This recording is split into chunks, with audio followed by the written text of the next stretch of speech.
Thank you for listening to the Damage Report podcast, the show covering the true threats facing our country and what you can actually do about them. You can support this free podcast by leaving us a review and giving us a 5-star rating on Apple Podcasts or wherever you happen to be listening to it. Every review helps more people discover the show at no cost to you.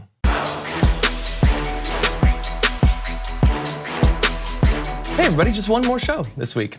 I'm Johnny Rowland, this is the Damage Report, and we're gonna get you through it. We've got Brett Erlich in studio, which is important for a couple of different reasons. One, he has a new episode of his show, Happy Half Hour, coming out today, a little bit later on. Tell the people about it, Brett. 5 p.m. I just ate a biscuit. We're eating biscuits, that's what we do on Fridays. I was gonna try not to say anything, but I also don't have water. It's my bad, I was late to the studio. Anyways, today on the Happy Half Hour, Malcolm Fleshner is our guest, and we drink what was called the best new kind of alcohol in the world. You can only buy it 2 places in America, but we have some spicy, it's called F Trump and His Stupid Effing Wall is the name of the liquor. Check it out, it's amazing, it's 5 p.m. It'll be available. Awesome, and the other reason it's important that we have Brett in studio is we're gonna be closing out this week, which has been another one of the rough ones, kind of. We're gonna be closing it out in the style of Happy Half Hour, not with alcohol, but I have some very good news. This is not news, it's not timely, but I was doing research unrelated to this and discovered something really good that's been going on in the background of our society for a couple of decades, and it surprised me. It surprised a couple of people I brought it up to, so we're gonna close out the show with some good news, so look forward to that. Before that, bad news. So we're gonna be starting off with, actually this is pretty good. The Democrats, they have a new House majority. What are they gonna do with it? Well, they've announced the plans for their first big bill. We're gonna be breaking that down. A little bit later on in the show, Ken Klippenstein is going to be joining us from TYT Investigates. He's been doing research into the manufacture of the tear gas that's being used at the border, and he's found out some shady stuff involving that company. We'll be talking about that. And Donald Trump, is he purposefully or just accidentally benefiting from fragile masculinity in the United States? We have some research indicating how men who are a little bit insecure about themselves as men might find Trump to be more appealing, and why. Okay, before that, the Democratic bill, so let's start off with that. House Democrats will soon take over control of the House, and we have been wondering here at the Damage Report, what are they actually going to do with their new majority? And well, they've announced a plan for their first big bill. It covers multiple areas. Brett's smiling for some reason, I'm not entirely sure why. No, it's a great bill. It's a fantastic bill. Well, we'll see. Why don't we go through a few different components of it? But apparently they want to come out of the gate swinging, covering multiple different areas that were actually on our wish list. We did a little video of the things we'd like to see them do. Some of it's in here. So the first area is on campaign finance, and they have a couple different planks in there. The first, I just want to focus on this briefly. So this has to do with public financing of campaigns. The federal government would provide a voluntary 6-to-1 match for candidates for president and Congress, which means for every dollar a candidate raises from small donations, they would be given $6. That's pretty significant, I think, actually. So we have seen some candidates, you can come back to us for a little bit, we'll go back to that in just a second. So if you're not taking corporate PAC money, if you're not taking corporate money, if you are just trying to get as many small dollar donations as possible, we've seen that in some candidacies like Beto O'Rourke, Alexandria Ocasio-Cortez, and others, getting $6 for every dollar you raise, that might make it far more feasible for a number of, maybe not presidential candidates, but for Congress, it might actually work. It's a weird thing to me though, because for every dollar you raise from a person who voluntarily gave it to you, you get $6 from people who did not voluntarily give it to you, because it is tax money. And that is so weird, and I understand the enormous pressure. Like, I understand that some kind of public financing for campaigns is something that is more attractive generally, kind of a candidate platform agnostic approach to giving out money and making sure that people, when they run their ads, do not owe money to any disproportionately representative giant entity. But it is super weird to me still to say, all right, here's some taxpayer money to run your ad, person who isn't in government yet and just wants to be in government. Here's a taste of how you get taxpayer dollars. That's weird to me. I think it's a half measure. It's better than the current measure, but I still feel like the constitutional amendment to get money out of politics. Yes. Oh, well, yes, but that constitute would involve public financing of campaigns. The goal is not there will never be any money. I mean, generally, I think the goal is that there will be much less spent. Yeah. But there's always going to be some financing. And the criticism you make, I think, makes perfect sense, although I'm gonna attack it in many different ways. No, I get it. But any public financing system is gonna work that way. Yeah, what you're paying for, what I would say, and look, right now you can voluntarily check to give like $3 to the public financing, I think on your taxes. So there would be something like that. What you are paying for is not so that like, Joe Williams can run an ad. It's so that corporations don't have as much control over politics effectively. And in some particular cases that might seem weird because some of the candidates might be horrendous, but they can only be as horrendous as people are willing to support them, because if they can't actually get people to donate real money, then they're not actually going to be able to benefit from this very much. Right, but I am still financing someone who well, it depends. That could kind of eat its tail, but essentially I'm financing the opponent of the person I gave money to. Yes. So look, very brief aside. I was in student government in college, and I was on the board. There's a shocker. Yeah. So I'm going to so I was on the board that had to student groups would come and say, we want this amount of money to do this. The Appropriations Committee. The Appropriations Committee. I don't know if we called it that, but yes. And sometimes it was to bring speakers onto the campus, and there is no speaker that everybody likes, and there's no group that everybody benefits from. I mean, why should the kayaking club get $10,000 for new kayaks if 98% of the campus, or 99, will never kayak?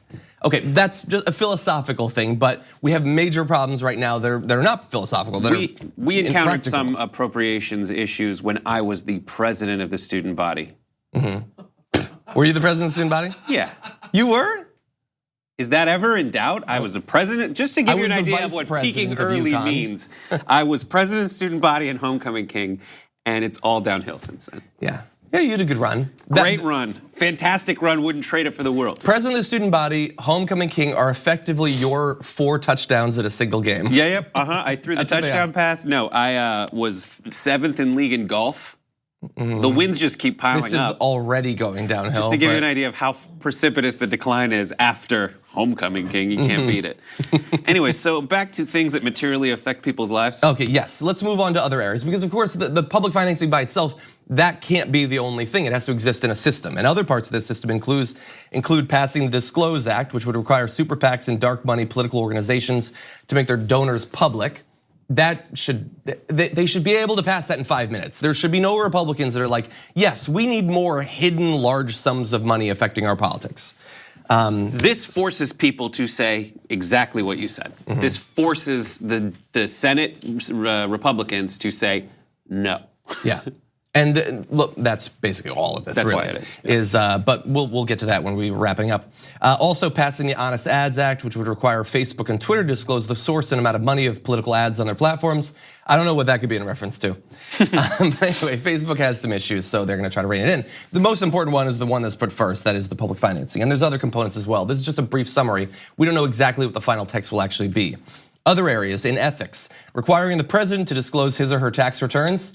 That's a nice little wink and a nod. It's pretty ambiguous, though. I mean, I'm not sure. That could be about anything. That's about. Yeah, they could be targeting any president that we have right now. Potentially presidents of various student bodies, of which I was one. Yes. You want to see my tax returns?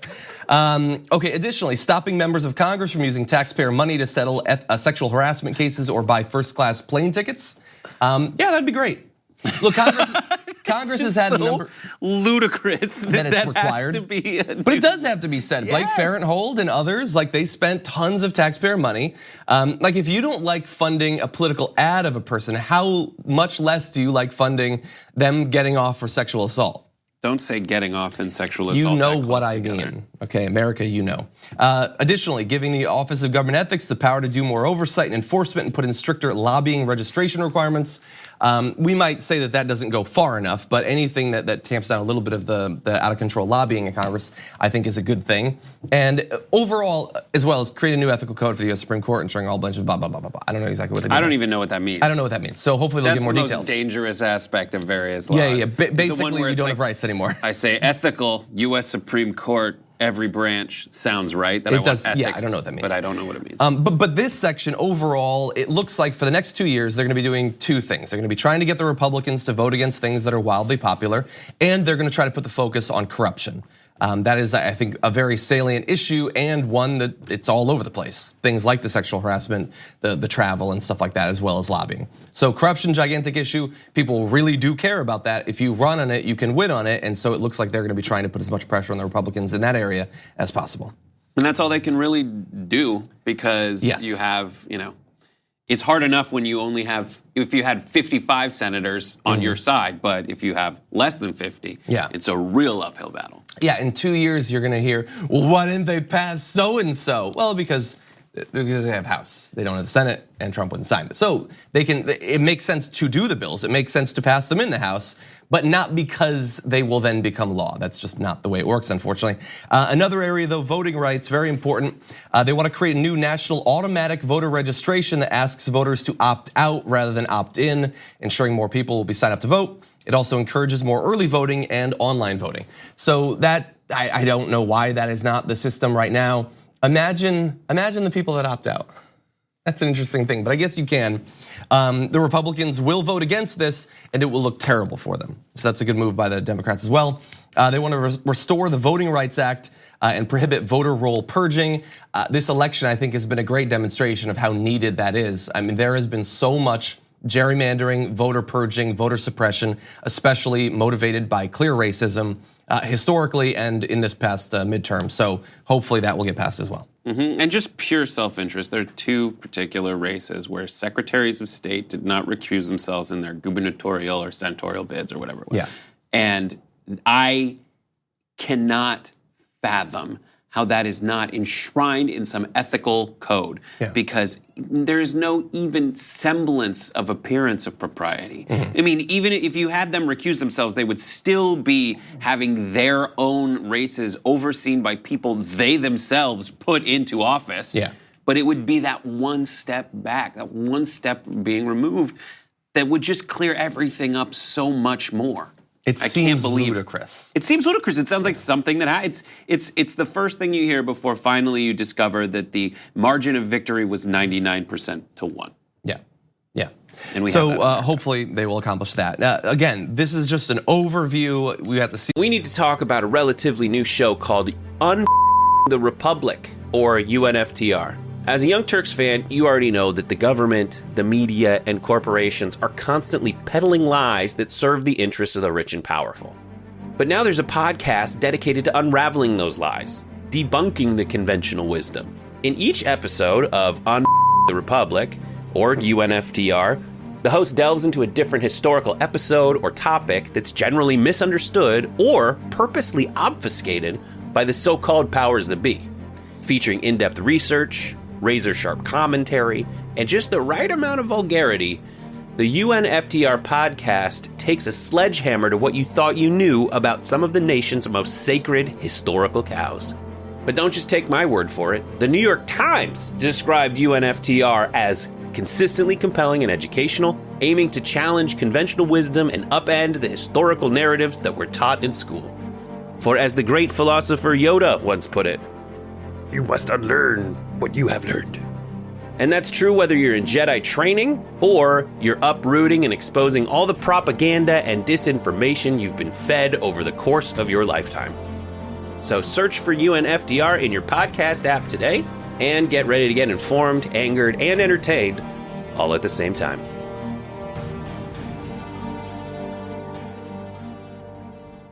What's in the final bill. We will be reporting on that when it finally comes. But overall, for a first bill, and this will be House Bill 1 or House Resolution 1, looks like they're moving in the right direction. This is at least the areas we want them to work in, if not exactly as far as we might want them to go. With that said, we're gonna take a first break. When we come back, lots more for you.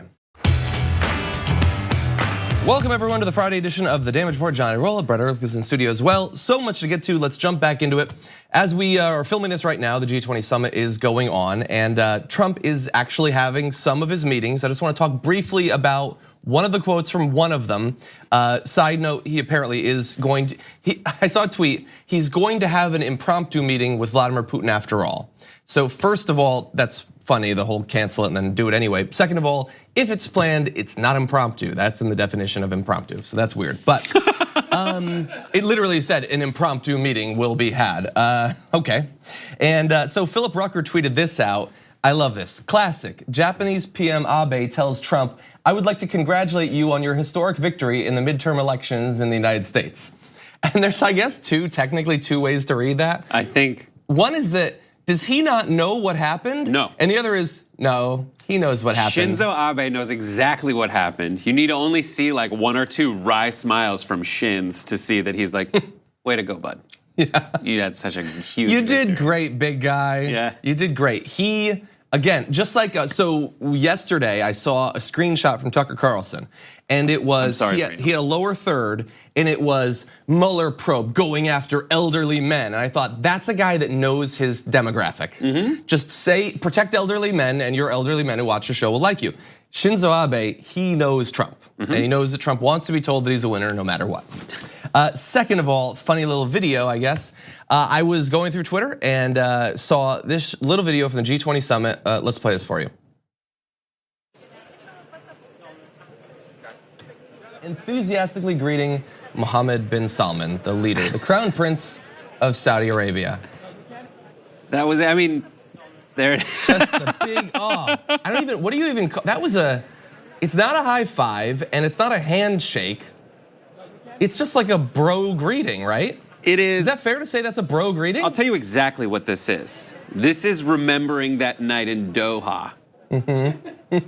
That's all it is. This is the reunion after like, oh my God, I can't believe we got so many people upside down. Yeah. I don't know how that works. It's like, oh, there was a lot of honey that night, wasn't there? Oh my God. That kind of stuff. Yeah.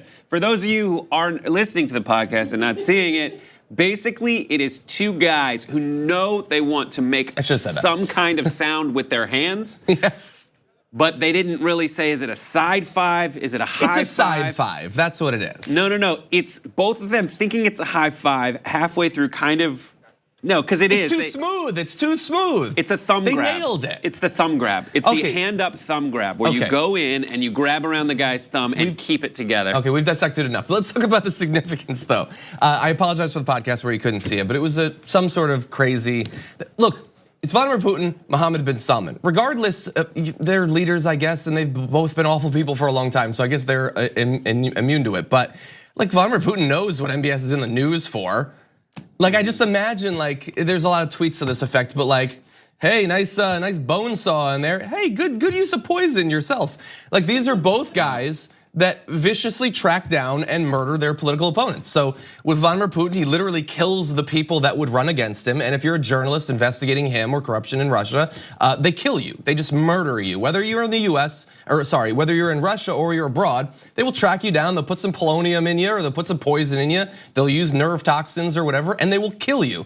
Mohammed bin Salman, he just took a bunch of the people that could theoretically pose a political challenge to him, and he put them all in a hotel somewhere, just kidnapped them all. And then journalists, Jamal Khashoggi, just track them down, kill them, and chop up their body. Ha ha ha! Isn't it great to be a despot in 2018? And I don't think it's explicit, it might be, but that is the kind of high five that Trump wants to have every day of his life. Yeah. He wants to have the monarch / oligarch high five, we're nailing it, everything's fantastic. That is apparently the case. We'll see, maybe he'll have, but he doesn't do the smooth one, he does the big pull. Anyway, let's turn to important news. Overall bad information on life expectancy in the US, it declined again in 2017, and partially due to bad results for health insurance for kids and things like that. The health insurance rate for children actually went down for the first time in over a decade. This data continued the longest sustained decline in expected lifespan at birth in a century. A performance not seen, you have to go way back, 1915 through 1918. And for context, that period included World War I and a flu pandemic that killed 675,000 people in the US and 50 million worldwide. Man, I've heard that many times, but it doesn't really sink in that was really bad. That was really bad. So finally. You heard it here first, folks. World War I death toll really No, bad. I was talking about the flu pandemic, actually. Sorry, but I mean, also flu, yeah. Like, how often that was a historically bad outbreak of disease. Yes. And it took until today for us to once again reach the overall decline in a 4-year period of life expectancy. And let's talk about how that actually plays out for you and the people around you. Overall, Americans could expect to live 78.6 years at birth in 2017, down 1/10 of a year from 2016. Men are at 76.1 years, down 1/10. Women was unchanged, that was 81.1. So women get, it looks like about 5 years more than men. And free of the men, perhaps, that they were with. And let's talk about some of the reasons that this has declined. It's not everything is getting worse, it's some specific things are getting worse. If we bring up this chart, you're gonna see the overall rates of drug overdose deaths and suicide.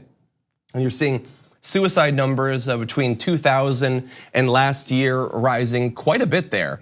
Although interestingly, the male suicide death rate is way higher. It's almost 4 times higher than the female rate, both back in 2000 and recently, but rising precipitously. And you see also, I mean, even worse, the drug overdose rates in the last 18 to 20 years are rising like crazy. And we've talked about that many times, why that is. Yes, this is a crisis. It is terrible. And when America is compared to other countries in terms of life expectancy, other developed countries, we are at the bottom. This is based on 2015 results. We are beneath Chile. Wow. Other countries that we are following up are Greece.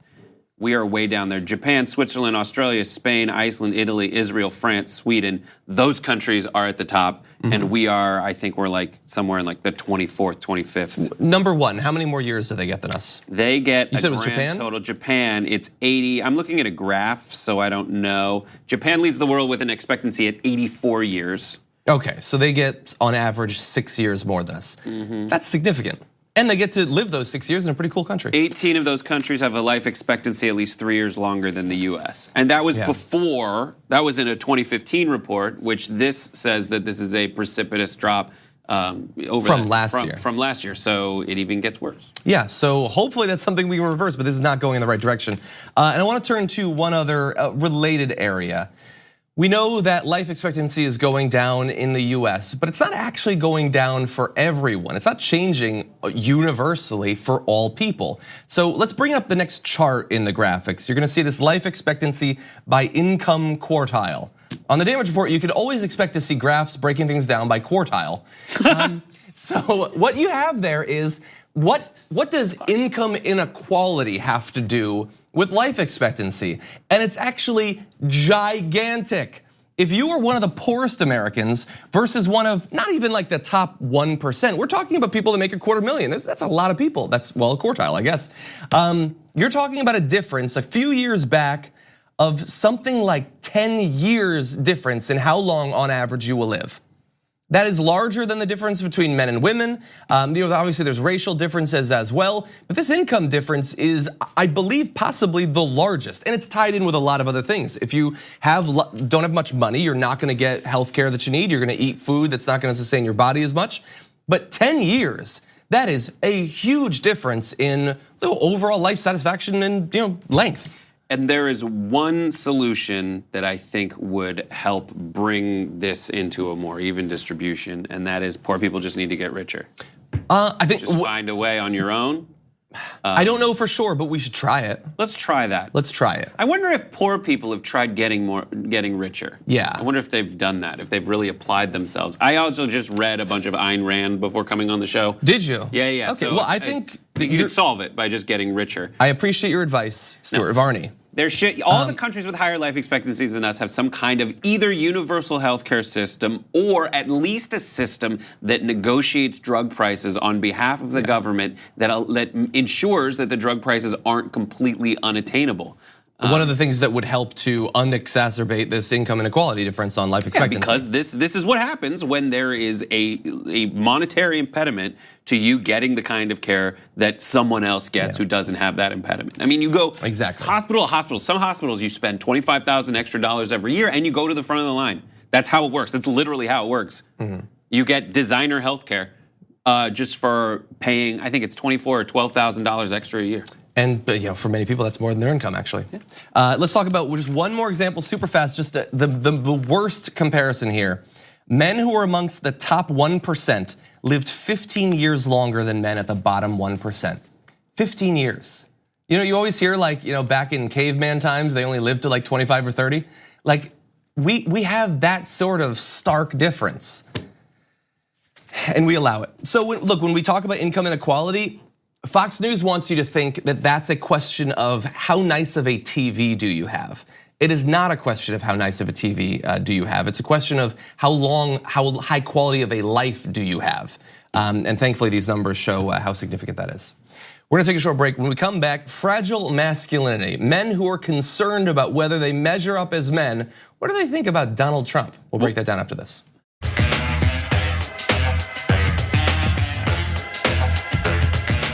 Welcome back, everyone. More to talk about. Like I said in the intro, a little bit later on, actually in the next blog, Ken Klippenstein of TYT Investigative is going to be joining us. He's been doing research into one of the manufacturers of the tear gas that was recently used to gas women and children at the border. He'll be talking to us about that, and also an interesting politician that the CEO of that company supports. We're going to talk about that and the implications. But first, fragile masculinity. Donald Trump loves to present himself as an alpha man, and literally every conservative man in America believes that they are an alpha, because that's how alphas work. But they do all think it. But what's interesting is that research has been done into exactly what sort of men were more likely to support Donald Trump in his bid for the presidency, and it's very fascinating. Overall, I just want to read part of the conclusions of the report. They said our research suggests that Trump is not necessarily attracting male supporters who are as confidently masculine as the president presents himself to be. Instead, Trump appears to appeal more to men who are secretly insecure about their manhood. We call this the fragile masculinity hypothesis. Let's talk about how they looked into that. They did a search for Google searches in different parts of the country for things that seem to indicate a little bit of concern about masculinity. So let's bring up this map. You're gonna see a sort of chart of the country. And they looked for which media markets were searching for hair loss, Viagra, steroids, testosterone, how to get girls, penis enlargement, basically any issue with your dong. So that was not evenly spread across the whole country. It actually sort of clustered in certain areas. And so here is what they found. Support for Donald Trump in the 2016 election was higher in areas that had more searches for topics such as erectile dysfunction. Moreover, this relationship persisted after accounting for demographic attributes in media markets, such as education levels, racial composition, as well as searches for topics unrelated to fragile masculinity, such as breast augmentation and menopause. So to the extent that they could, they did try to control for different things. And look, this is a very unique sort of research, but fascinating findings. Here's the thing. What? I think I would like to see the breakdown of the age of a supporter of Trump versus the age of a supporter of other people, because things like losing your hair and specifically your penis shrinking are things that affect older people. I speak from experience because I've been to gyms, and the old men love standing out naked all the time and showing you what has happened to their shriveled, their tinier penis over time. And I fear for my future because it seems like it's like looking into a dark, wrinkly mirror. Because the testicles go down, yes, and the penis. It seems like some kind 10 times as much detail as we need. Actually, seems like this kind of maneuver. Okay, where this is about politics. Okay, so look, I'm gonna continue. So you might think maybe this is just about Republican versus liberal or whatever, and they tend to live in certain areas, but no, not the case. Fragile masculinity was not associated with support for Mitt Romney in 2012 or support for John McCain in 2008, suggesting that the correlation of fragile masculinity and voting in presidential elections was distinctively stronger in 2016, which could be a Trump thing or it could be a trend thing. It could be, and look, with the alt-right and the Proud Boys and all of this, men are in a bad way, not in terms of their rights and stuff like that, the sort of thing that the men's rights guys try to make you think is a problem, but there is a lot of insecurity amongst men, and that leads to a lot of acting out and pretending to be an alpha man and things like that. And that could theoretically have a political effect. Right, well, I think Trump wants to appeal to the ones who feel like no one has been appealing to them. And it is such a basic thing because I see Trump, which is just this empty symbol of 80s extravagance, and it's the word that somehow made it into pop culture as as gold covered, but beneath that gold there is so little substance. It's just like a thin layer around the outside. But that's all it takes. He is a media sensation. He is not a real estate oligarch necessarily compared to other more successful businesses. He is not that actual figure. He is that very easily identifiable symbol of that kind of lifestyle, and he has he's very skilled in appealing to people who are looking for that, and it's enough. Yeah, and that's it. Yeah, I think I'd love though seeing like a headline that's like most of his supporters have erectile dysfunction. That's not what they're saying. Sorry, your junk doesn't work. Your junk doesn't work. That's not You're out of work. Your junk doesn't work. No, but your new male role models actually don't work, and there's a lot of people trying to sell you like courses and books and things like that. These guys suck. They don't understand women. Women hate them and their philosophies. There needs to be something better. Men have an issue, and it needs to be dealt with. These guys that are trying to profit from it do not actually know how to fix this problem. They're appealing to someone who is all talk about the situation because that's the easiest thing to do. Trump is always looking for the easiest thing to say to get out of claiming responsibility for anything. And that is the fragile masculinity. The most fragile males are the ones who lash out at women because they think it's their fault and they refuse to acknowledge their own shortcomings. And this is all Trump says. It's not me. They're treating me unfairly. They're treating you unfairly. They're treating everybody unfairly without actually going to the root causes of all of this, which frequently go back to the individual, especially. That makes it extremely hypocritical because the individual advocacy inherent in capitalism. It's like, but it isn't your fault. Yeah. I mean, screw those brown people because they're not working. They're taking your jobs. You don't have to do anything. Yeah. And It's the so same easy. thing applied to different outgroups. It's a great sales pitch, and it seems to be working with a specific group of people. Yeah, and the issue is that it won't get you a job and it won't get you laid, unfortunately. But they'll discover that eventually. And then they'll be enraged and some of them will go shoot up yoga studios in Florida, unfortunately. Okay, we're gonna take a short break. When we come back, Ken Klippenstein, TYT Investigates, is gonna be joining us. The tear gas situation in the US, even shadier than you would imagine after this. If you've been following the news, you know that our government decided recently to start gassing people at the border. Tear gas, which has been sort of talked about jokingly in the news on the right-wing side, but it is a serious situation, and it leads one to wonder who is benefiting from this new use of this crowd control material. Joining us now to help break that down based on his reporting, Ken Klippenstein of TYT Investigates. Ken, welcome back to the show.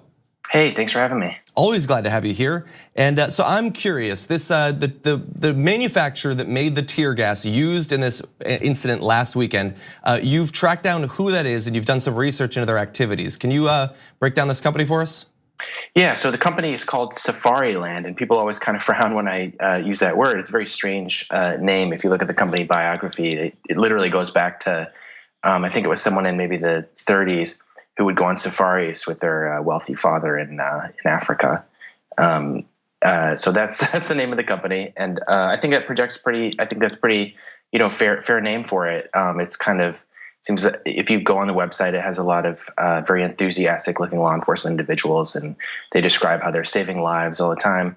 And what they manufacture is what's called crowd control. That's kind of a euphemism for, tear gas, various chemical agents they use to try to control crowds, batons, riot shields, that kind of thing. So if you sort of look at the website, they're talking about saving officers' lives, like law enforcement lives. They don't really have a whole lot to say about about the other people, the ordinary people. And so this company actually, oddly enough, and the name sort of sticks out, has come up in the news a couple of other times. And so you identified in your piece, which is available at tyt.com, the connection to both the protests at Standing Rock and also the family separation issue earlier this year. Can you go through those with us? Yeah, so they've been implicated in so many things. It's amazing that it hasn't been reported more, I thought, and that's why I wrote the story. So they had provided a lot of the tear gas that police used on Ferguson protesters at the time. People would go through the canisters and you could see the company's name on it. And then also at Standing Rock. I should point out at Standing Rock, one woman almost had to amputate her arm. Another person became permanently blind from being hit in the face with a tear gas canister. I mean, these things, they call them non-lethals, but really a better word for it is less lethal. Maybe it kills less people than an actual bullet would. But that's not to say that it doesn't kill people. It kills people all the time. And in addition to that, it can, seriously injure or maim people as it's done at these demonstrations. So I was kind of shocked when I found out that at the Tijuana border, they were finding the exact same munitions because, there are many tear gas manufacturers. Why does this one keep coming up again and again? And this one, apparently based on one of the charts that you show in your article, is it's not just still having its products bought by the government, but apparently it's making more and more money in the recent past. That's what was most astonishing to me. The sales have just skyrocketed under the Trump administration. I mean, you can look at the subcontracts from the Defense Department that they've received. These are numbers in the tens of millions.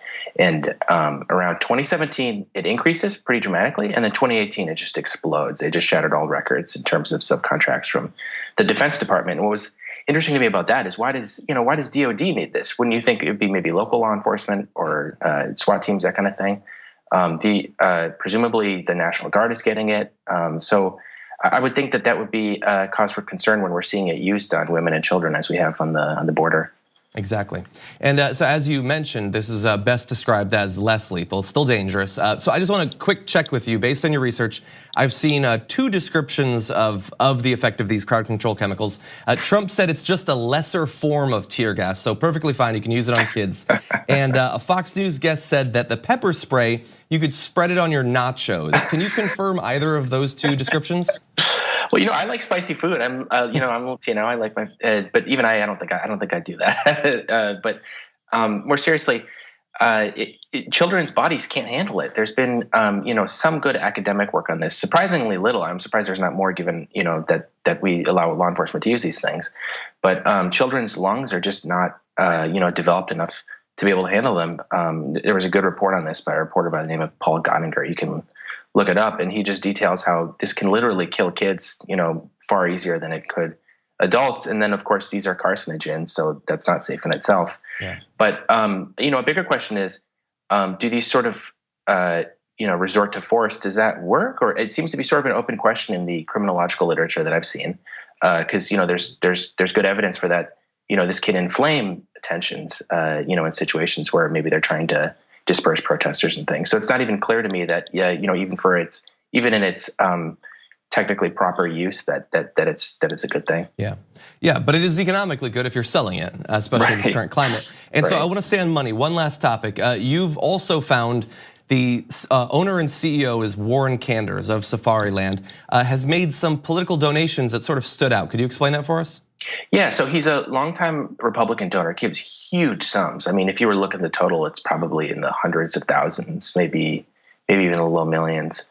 And these are direct contributions, to campaigns. And the caps are generally, lower than they are to like super PACs and things. So that's very significant. It's a lot of money in the direct political contributions world.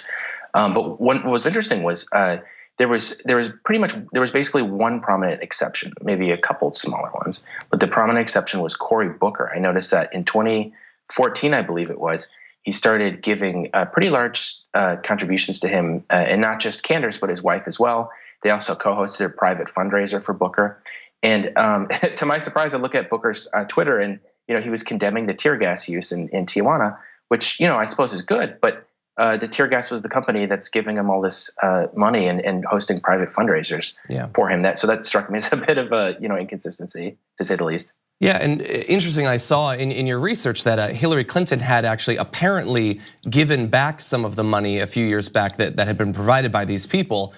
So one of the reasons I want to talk about this is I think this is a great opportunity for Cory Booker to return that money and not accept money from either Safariland or related industries. Hopefully he's paying attention. Yeah, I asked his press secretary about it, and I've yet to hear back, but maybe we'll see something about it, because it did seem to generate quite a stir. And I was surprised by, people didn't seem happy about it. Even people that sort of, I saw people say, like, oh, I thought Booker was a nice guy. I can't believe that he would do something like that. And, maybe it was oversight, who knows? When there's a private fundraiser that, it suggests a little more than just a contribution. Yeah. But the fact of the matter is he knows about it now and he hasn't responded. Yeah, so we'll have to watch and see. Still, Ken Klippenstein, thank you so much for joining us, as always. Thanks a lot for having me. Thank you. We're gonna take a short break. When we come back, ending the week on some good news. It has to do with the human body, human health outcomes. We've apparently been making some progress in one particular area, and I will break that down after this. Welcome back to the show. Just minutes remaining. We only have this last segment for the week, so why not do things the happy half hour way? Have a little bit of good news to close out the show. Get drunk. We're gonna get drunk after we eat our biscuits. Okay, good news for you. I was doing some research on the story that we talked about earlier. Earlier we were talking about life expectancy going down. That's bad news, and it makes you feel bad. But did you know, I uncovered during that research that in one particular area, things have actually been getting a lot better in terms of healthcare outcomes in America over the past few years, and I wanna talk about it. It has to do with cancer. A drop in overall cancer mortality rates is pretty amazing. So as of 2015, the cancer death rate for men and women combined had fallen 26% from its peak about 3 decades ago. This decline translates to nearly 2.4 million deaths that were averted over this time period. That is crazy. If you had asked me, so I have lost family members to cancer. I mean, the vast majority of people have because it's so damn common. Same for you as well. I assumed it was literally getting worse every year, because you hear about so many people getting cancer, and obviously you hear about a lot of terminal cancer cases as well. But it has apparently been getting better, like 2% better each year, at least in recent years. The rate of new cancer diagnoses has decreased by about 2% per year in men, stayed about the same in women. And so overall, the number of diagnoses is going down slowly. The number of deaths overall has been dropping, thankfully. This is very good news. It seems like the sort of thing that we should know is going on. Yes, and we should take a moment to say good and thank you. And thank you to the medical community, and thank you so much to the people who have donated to certain cancer charities that increase their ability to do research and discovery of new treatments and new approaches. On the Happy Half Hour, we've covered, so my dad died of pancreatic cancer. We covered a story of a 13-year-old who invented an entirely new way to scan for that. Really? So that, or essentially to scan for where the pancreas is, because believe it or not, it's difficult to find because it's so nestled. They call it an angry organ. It essentially is nestled between, so deep inside the body that when you apply the radiation treatment, they frequently just miss by a number of millimeters, but you're destroying the healthy tissue around the unhealthy tissue. And a 13-year-old, as a result of a science initiative that was looking to give away a scholarship for someone with the best science program or science project, he discovered and invented a new way to treat it. That's awesome. Let's talk about some of the specific numbers. More good news. Well, this isn't. Tobacco remains by far the leading cause of cancer deaths today, responsible for nearly 3 in 10. Even up to now. I mean, we've known obviously for a long time that's horrendous for you and it kills a lot of people. I think it's like 26% of all cancer deaths are still lung cancer for men and for women. But lung cancer death rates declined 45% from 1990 to 3 years ago. That's 19% from 2002 to 2015 among women. So that's great. The most dangerous kind, at least in terms of the number of people that it kills, going down a lot. Breast cancer death rates declined 39% from 1989 to 2015. They're saying that early detection in that case is working. And also people knowing that they're supposed to be getting tested for this, that awareness is very important as well. Prostate cancer death rates declined 52% from the early 90s to 2015. Colorectal cancer death rates amongst women declined 52% from 1970 to 2015. So all of these really bad kinds of cancer, thankfully, huge drops in how many people are actually dying from them. There's a little bit of good news in terms of the racial gap in cancer death rates as well, which still exists, but the 2015 mortality rate was 14% higher in blacks for cancer than white, compared with a peak of 33% in 1993. So part of that has to do with expansion of Medicare, Medicaid, those sorts of things.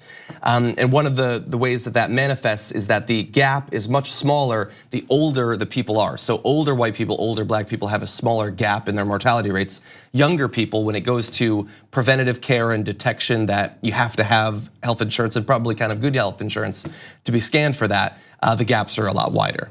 So this is more evidence, by the way, that maybe universal health care would be pretty damn awesome. Right, specifically because with the age disparity issue, Medicare is for older people. Yeah. and they have the kind of care that we should have for everybody. Exactly. So you already see that if we had that system, throughout the different age categories, we might see the same effects where we don't have as much inequality racially on the outcomes from cancer.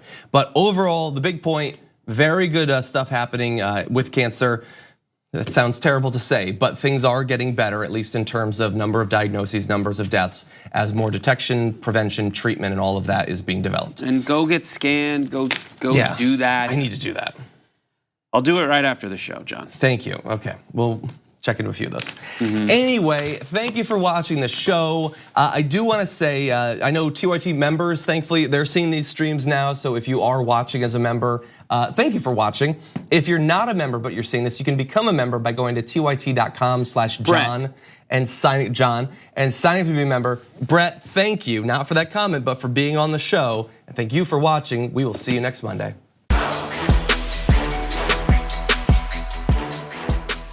Thank you for listening to the Damage Report podcast, the show covering the true threats facing our country and what you can actually do about them. You can support this free podcast by leaving us a review and giving us a 5-star rating on Apple Podcasts or wherever you happen to be listening to it. Every review helps more people discover the show at no cost to you.